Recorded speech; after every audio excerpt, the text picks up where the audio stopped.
मी तुमची police wife Preeti. तर तुमच्यासाठी मी घेऊन आलेली आहे कलाकंद. चल बघू शकता तुम्ही, हे किती छान दिसते कलाकंद. आणि ह्याला मिल्क केक पण म्हणू शकतो आपण. तर त्यासाठी काय काय लागणार आहे ते मी सांगते, कसं कसं बनवायचं तेही मी सांगते. त्याआधी आपल्या चॅनलला सबस्क्राईब केलं नसेल तर नक्की सबस्क्राईब करून घ्या. तर त्यासाठी मी 3-4 पॅकेट एवढं हे घेतलेलं आहे, आपलं मिल्क पावडर घेतलेले आहे. आणि मिल्क पावडरच यूज करा. तुमच्याकडे दूध लई मोठं अवेलेबल असेल तर तुम्ही दूध पावडरऐवजी तुम्ही दूध पण करू शकता ॲड. तर माझ्याकडं नव्हतं म्हणून मी 3 पॅकेट एवढं मिल्क पावडर ॲड केलेली आहे. त्यानंतर आता ते मिक्स करून घेणार आहे पाण्यामध्ये, कारण मिल्क पावडरला पाण्यामध्येच मिक्स करावं लागतं. आणि त्यानंतर आता आपण काय करणार आहे, त्याला मिक्स करून घेणार आहेत एकदम जोपर्यंत त्या पूर्णतः त्या पाण्यामध्ये मिक्स होत नाही ना तोपर्यंत आपण ना मिक्स करत राहायचं आहे त्याला, बघू शकता तुम्ही. आणि त्यानंतर ना तुमच्याकडे थोडंसं, आता दूध तर सगळ्यांच्या घरी अवेलेबल असतं, थोडंफार का होईना दूध अवेलेबल असतं, त्यामुळे ना थोडंसं दूध पण ॲड करायचं, म्हणजे आपल्या घरच्या दुधाची पण थोडीशी टेस्ट येते त्याच्यामध्ये. बघू शकता मी तुम्हाला दाखवते त्या पद्धतीने. आणि ना तुमच्याकडे ना तुम्हाला जितक्या क्वांटिटीमध्ये जास्त बनवायचं आहे त्याप्रमाणे तुम्ही ते घेऊ शकता. तर मी 3 पॅकेट होतं म्हणून मी साधारणतः 1 वाटी इतकं तरी दूध ॲड केलेलं आहे त्याच्यामध्ये.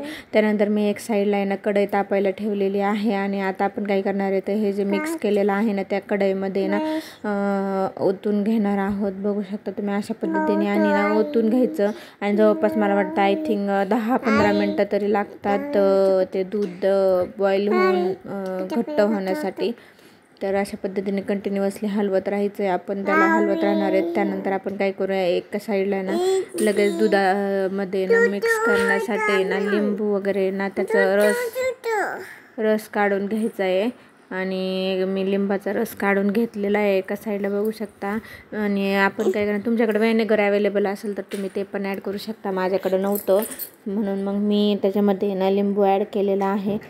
त्यानंतर बघू शकता जोपर्यंत ते घट्ट होत नाही तोपर्यंत आपण ना मिक्स करत राहायचं आहे, त्याला कंटिन्युअसली हलवत राहायचं आहे, थोडंसं घट्ट होऊन द्यायचं आहे. आणि त्यानंतर मग आपण काय करणार आहे, थोडंसं घट्ट झालं का त्यामध्ये ना लिंबाचा रस ॲड करणार आहोत, कारण ना आपल्याला कलाकंद बनवायचं आहे ना. मग कलाकंद म्हणलं कसं असतं तर ते सगळ्यांना माहीतच आहे. त्यामुळं मग आपण काय करणार आहे, थोडं थोडं आहे ना त्याच्यामध्ये ना जोपर्यंत ते फुटत नाही दूध, आपलं पनीर टाईप दिसत नाही ना तोपर्यंत आपण त्याच्यामध्ये लिंबाचा रस आहे ना ॲड करत राहणार आहे. तर थोडं थोडं ॲड करत राहायचं, म्हणजे आपलं डायरेक्ट एकत्रच डायरेक्ट नाही ओतून द्यायचं एकदाच.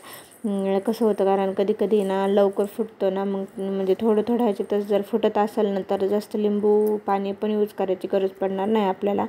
तर बघू शकता तुम्ही, हा का आपलं आता फुटलेलं आहे बऱ्यापैकी, तुम्हाला तर दिसते समोर बऱ्यापैकी त्याचं पनीर तयार झालेलं आहे. तर आपण काय करणार आहे, ते एकदम त्यातलं जोपर्यंत ते पाणी सगळं आटत नाही ना तोपर्यंत हलवत राहायचं आहे, एकदम घट्टसर होऊन द्यायचं.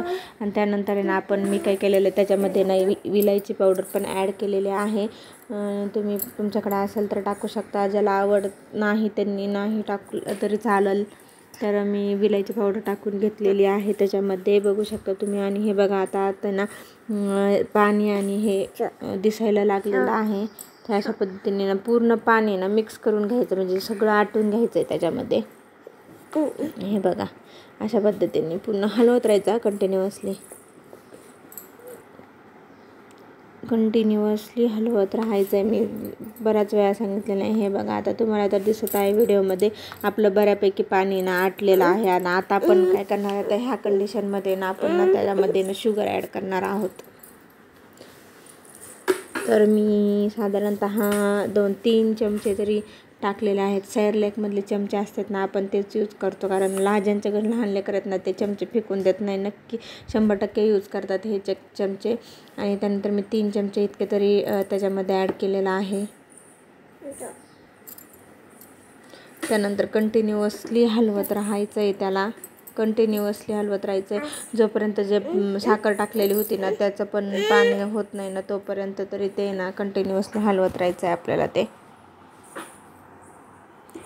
त्यानंतर हे झालेलं आहे आपलं रेडी. आता बघू शकता तुम्ही, आपण ह्याचा म्हणजे मिल्क केक तयार करणार आहेत. तुम्ही असं बी खाऊ शकता बरं कलाकंद. तर मी काय करणार, त्याचा मिल्क केक तयार करणार आहे. त्यामुळं मग म्हटलं आपण काय करूया, तर आपण आहे ना आता त्याला थोडंसं अजून घट्ट करून घेऊया, म्हणजे घट्ट तर ते झालं आहे ऑलरेडी, पण त्याला अजून थोडंसं ना हे करून घ्या, जितकं म्हणजे असं हे वाटेल ना कलर चेंज होईपर्यंत थोडंसं ना हलवत हे बघा तुम्हाला व्हिडिओमध्ये दिसतंय ना आता कलर चेंज झालेला आहे त्याचा. तर आपण काय करणार आहेत आता त्याचा आहे ना हे अशा पद्धतीने मी केक तयार करून घेतलेला आहे. त्यानंतर माझ्याकडं आहे ना गार्निशिंगसाठी ना हे होतं आपलं केशर होतं. तुमच्याकडं पिस्ता वगैरे असेल तर तुम्ही ॲड करू शकता. माझ्याकडं नव्हतं अवेलेबल. त्यानंतर मी अशा पद्धतीने त्याचे कट करून घेतलेले आहेत, त्याचे स्लाईस बनवून घेतलेले आहेत. बघू शकता हा आहे आपला फायनल लुक मिल्क केकचा, कलाकंदचा. असले खायला इतकी भारी लागते ना, नक्की म्हणजे नक्की ट्राय करा तुम्ही आणि मला कमेंटमध्ये नक्की सांगा ना. आपल्या व्हिडिओला लाईक